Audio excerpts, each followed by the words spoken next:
Earlier this year, Governor Scott vetoed the first attempt to implement the Global Warming Solutions Act, which would have enacted a new carbon tax that would have raised the cost of home heating fuel. What kind of impact do you see these kinds of policies having? And Greg, we'll start with you. One word: devastating. Devastating to people.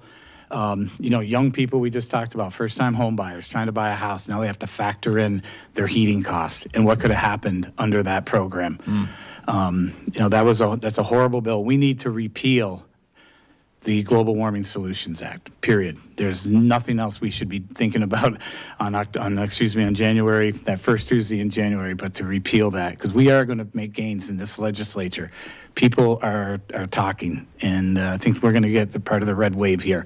So I would look really hard at that. And, Democratic leaders want a carbon tax. They want the Global Warming Solutions Act. They want the home heating standards. There's regulations coming out on vehicle purchases. If you want a more expensive Vermont, then vote Democratic. If you want personal responsibility and freedoms and independence and liberty, then vote Republican. Conservative Republican, up and down the line. People are afraid out there of what's going on in this big government stuff. So, thank you.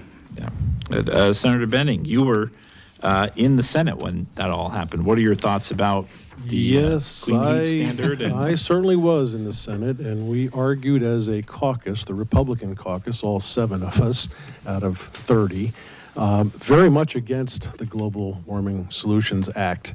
We were countered by a group that was very much in favor of trying to impose these regulations. What had previously been goals were suddenly turned into mandates. And the mandates, if they were not met, enabled virtually any Vermonter to now sue the state. This is a terrible piece of legislation. I agree with Greg that it should definitely be repealed. You may have seen my op-ed piece on this conversation.